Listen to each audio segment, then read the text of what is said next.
Deadpool and Wolverine Disney plus पे HD में आ चुके हैं। तो हे गाइस, मेरा नाम है कृष्णा गिरी और इस वीडियो में हम लोग वुल्वरीन के कई सारे वेरिएंट जो कि कॉमिक बुक से इंस्पायर्ड थे, इस मूवी में जो एंकर बीइंग वाला जो कॉन्सेप्ट था वो जो सीक्रेट वॉर थी उससे उठाया गया था फ्रेम बाय फ्रेम। चलो और इसके अच्छे से ब्रेक डाउन करते हैं गाइस। चलो ये वीडियो शुरू करते हैं। तो मूवी की शुरुआत होती है मार्वल के क्लासिक इंट्रो के साथ और इसमें हमारे डेडपूल का एक शॉट ऐड किया गया है। ये शॉट एक्चुअली में डेडपूल मूवी से लिया गया है जो 2016 में आई थी। ये पहली डेडपूल की सोलो मूवी थी। कैप्टन अमेरिका की शील्ड को डॉज करना एक तरह की फोरशैडोइंग है। इस मूवी में ह्यूमन टॉर्च के रोल में जो हमारे कैप्टन अमेरिका के एक्टर क्रिस इवांस हैं वो रिटर्न किए हैं। एंड इसके बाद बैकग्राउंड में जो हमारा डेडपूल होता है वो मार्वल के इस इंट्रो म्यूजिक को गुनगुना रहा होता है।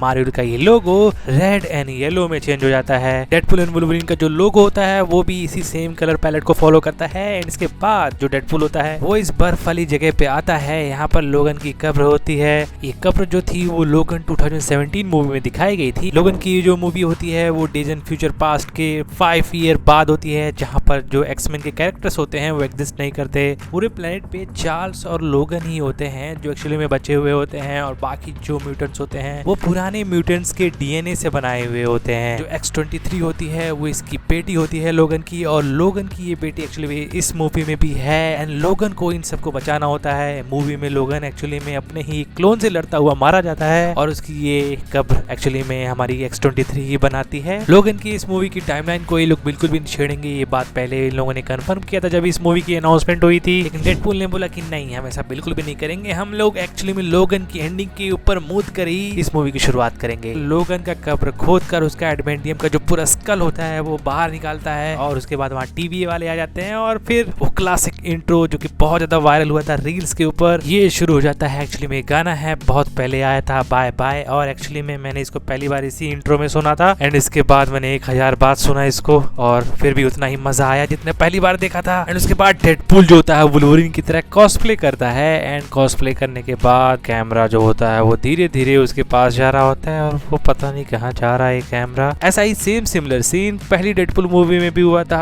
हम लोग को डेडपूल की गांड दिखाई गई थी। इस तरह की मूवी ट्रांजिशन को एक्चुअली में डेडपूल मूवीज में ही दिखाया जाता है गाइस। डेडपूल 2 मूवी में जो भी एक्चुअली में हमारा केबल का ये जो डिवाइस था, इस डिवाइस को लेके डेडपूल का जो कैरेक्टर है वो टाइम में इधर उधर जाता है, बहुत सारे टाइमलाइंस में छेड़छाड़ करता है। तो एक छोटा सा रिकैप देता हूँ कि डेडपूल एंड वुल्वरीन मूवी से पहले डेडपूल 1 और 2 में क्या हुआ था। तो डेडपूल का जो कैरेक्टर होता है वो लोगों की मदद करता है दिलदार बन के, और वो इस वेनेसा से बहुत ज्यादा प्यार करता है। एंड उसको फिर कैंसर हो जाता है। कैंसर के इलाज करने के लिए वो फ्रांसिस के पास जाता है। जो फ्रांसिस होता है उसके अंदर के जो म्यूटेंट एबिलिटीज होती हैं उनको जगाता है। डेडपूल के पास हीलिंग की पावर जाती है, लेकिन उसका ये जो बुरा हाल होता है ये फ्रांसिस ने किया होता है। तो फ्रांसिस से बदला लेने के लिए डेडपूल जो होता है वो टीम अप करता है स्टीन की टिपिक कोलोसिल और एक्चुअली में मेगाटॉन टीनेजर वाका वाका से। फ्रांसिस जो होता है इसकी गर्लफ्रेंड को अगवा कर लेता है। यहाँ हेलिकॉप्टर वाला एक्शन सीन होता है। मूवी खत्म हो जाती है। उसके सेकंड मूवी में हमारा डेडपूल जो अपनी वेनेसा होती है उसको खो देता है। उसके बाद डेडपूल जो होता है वो दुख में जी रहा होता है। एक्चुअली में वो उसके मरने की बजाय खुद को मानता है। डेडपूल का कैरेक्टर एक्चुअली में एक्समैन भी ज्वाइन करता है और एक्समैन ज्वाइन करने के बाद उसको ये मोटा मिलता है। ये मोटा एक्चुअली में काफी इरिटेटिंग कैरेक्टर होता है पूरी मूवी में। ये मोटा एक्चुअली में जगरनॉट के साथ टीम अप करता है फ्यूचर से आए इस केबल के कैरेक्टर से बचने के लिए। एट द एंड जो डेडपूल का कैरेक्टर है वो अपने आप को सैक्रिफाइस करके इस मोटे को बचाता है। ये मोटा एक्चुअली में इतना इंपॉर्टेंट क्यों है ये मूवी देखना तब समझ में आएगा तुमको, ठीक है। केबल जो होता है एक्चुअली में डेडपूल को बचाता है और डेडपूल जो होता है इस डिवाइस को यूज करके वो अलग अलग टाइमलाइन में जाकर पहले तो जितने भी एक्स फोर्स होते हैं मूवी में मरे हुए उनको बचाता है और अलग अलग टाइमलाइन में जाकर वो सारी चीजों को सही करता है। अपनी गर्लफ्रेंड वेनेसा को भी बचाता है, ग्रीनलैंड का स्क्रिप्ट पढ़ा है, रायन को भी मार देता है और वेपन 11 को भी मार देता है। इसके बाद टाइम ट्रेवल करके गैस करो कहाँ जाता है, वो सेक्रेट टाइमलाइन में जाता है गाइस। सेक्रेट टाइमलाइन के मार्च 14, 2018 में जाता है। ये टाइमलाइन एक्चुअली में सिविल वॉर के बाद और इन्फिनिटी वॉर के पहले के जो इवेंट्स हो रहे थे उनके बीच में जाता है ये डेडपूल का कैरेक्टर, जो कि सबसे परफेक्ट टाइमिंग थी। थानोस ने चुटकी बजाई थी और सबकी वाट लग गई थी। हम लोग वो मोमेंट कैसे भूल सकते हैं। डेडपूल यहाँ हैप्पी के सामने बैठा होता है और वो एवेंजर्स को ज्वाइन करने यहाँ पर आया हुआ है और इस रूम में बहुत सारे ईस्टर एग्स भरे पड़े हैं। ये रही कैप्टन अमेरिका की टूटी हुई शील्ड, जो कि एक्चुअली में आयरन मैन 2 मूवी में हमारा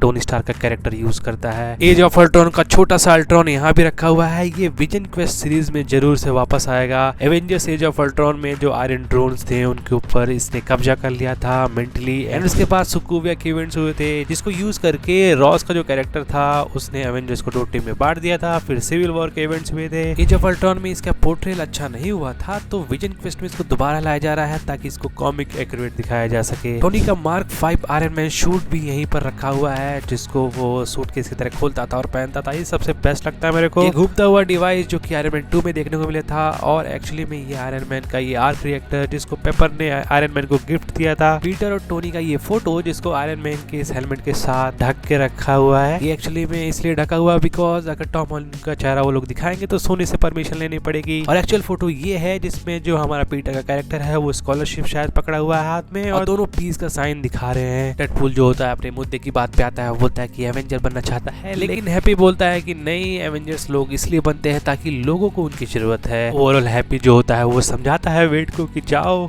जो मिला है उसमें खुश रहो, और जो वेड होता है वो अपने यूनिवर्स अर्थ 10005 में वापस आता है। अपने यूनिवर्स में आकर उसको ऐसा लगता है कि कोई इसके ऊपर जासूसी कर रहा है। वो अपने यूनिवर्स में आके उसका जो रोज का काम है कार सेल करने का, और अपने दोस्त पीटर और एक्स फोर्स के जितने भी लोग थे उनके साथ वो बर्थडे पार्टी भी मनाता है। लेकिन जैसे ही अपने केक का जो कैंडल है उसको फूंकता है वहीं पर टाइम वेरिएंस अथॉरिटी आ जाती है। टीवी वाले लेके जाते हैं पैराडॉक्स के पास, मिस्टर पैराडॉक्स, जो कि एक्सप्लेन करता है सेक्रेट टाइमलाइन से जुड़ी हुई वाइडर मल्टीवर्स के बारे में, और वो वेड को ऑफर करता है कि जो अपनी आगे की जिंदगी है वो वेड अर्थ 616 सेक्रेट टाइमलाइन में बिता सकता है, जिसको वेड एक्सेप्ट भी करता है बड़ी खुशी से। लेकिन उसके बाद पैराडॉक्स रिवील करता है कि एक्चुअली में जो उसका यूनिवर्स 10005 है उसको वो डिस्ट्रॉय करना चाहता है टाइम रिपर वाली डिवाइस को यूज करके। जो टाइमलाइन है ये 1000 साल तक डीके होगी, इसको देखना पड़ेगा पैराडॉक्स को 1000 साल तक। तो वो एक्चुअली में बिल्कुल भी नहीं सह सकता कि इस यूनिवर्स का जो एंकर बीइंग है उसके मरने की वजह से ही एक्चुअली में ये यूनिवर्स डीके हो रहा है।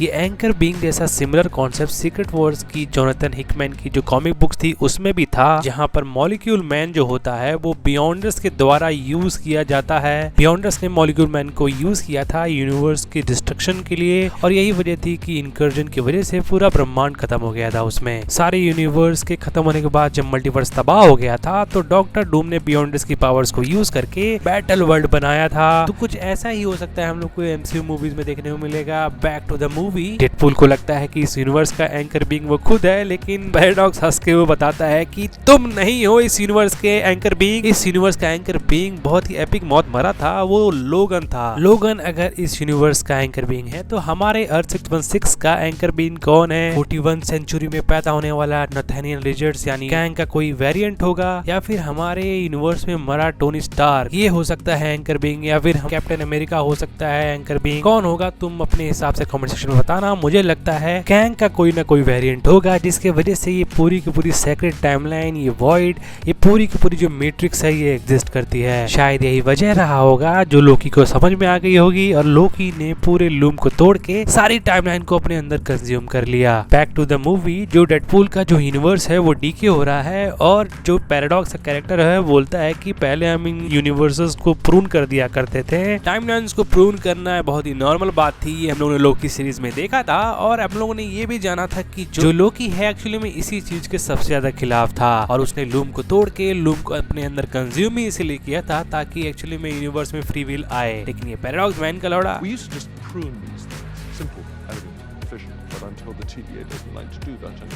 ये बात सुनते ही वेड जो होता है वो एक्चुअली में पैराडॉक्स का टाइम पैड चुरा लेता है और उसको यूज करके लोगन के अलग अलग यूनिवर्स में जाता है। एंड मूवी में फिर से वही रिवाइंड होता है नॉर्थ डकोटा का वो सीन जहाँ पर लोगन की ये ग्रेव साइड होती है, और इस ग्रेव साइड में एक्चुअली में वो आया होता है लोगन को लेने ताकि वो एंकर बीइंग से रिप्लेस कर सके, उसका यूनिवर्स बच जाए। लेकिन डेडपूल को यहाँ सिर्फ लोगन का एडमेंटियम का स्कल ही मिलता है जिसको यूज करके वो टीवी एजेंट्स को मारता है। एंड इसके बाद मोन्टाज शुरू होता है लोगन की कई सारे कैमियोज का, जिसमें एक जगह हल्क भी दिखा था। एंड इसके बाद हमें कॉमिक एक्यूरेट हाइट वाला वुल्वरीन देखने को मिलता है। कॉमिक बुक में एक्चुअल में वुल्वरीन की हाइट 5 फुट 2 इंच है और हमें मूवीज में जिस तरह से दिखाया गया है वुल्वरीन को, वुल्वरीन इतना लंबा कभी भी नहीं था। एंड इसके बाद पोस्ट एपोकलिप्टिक वर्ल्ड में एक वुल्वरीन दिखाया जाता है जिसके बड़े बाल है, जिसका एक हाथ नहीं है और ये वेपन एक्स है। ये वुल्वरीन अर्थ 295 का है और स्टोरी लाइन में एपोक्लिप्स जो होता है वो नॉर्थ अमेरिका को टेक ओवर कर लेता है। बहुत ही कमाल की कॉमिक बुक थी ये। एंड उसके बाद डेडपूल इस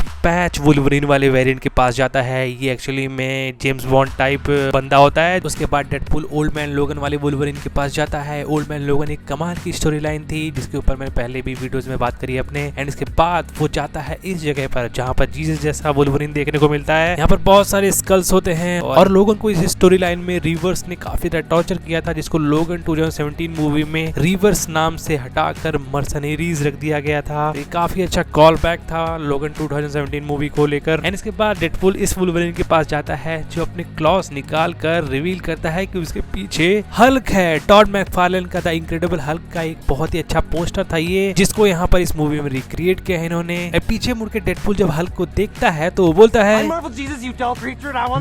बहुत ही अच्छा कॉल बैक था 2012 की एवेंजर मूवी में, जिसमें लोकी जो होता है वो हल्क को बोलता है कि I am a god, you dull creature, and I will not be bullied by that.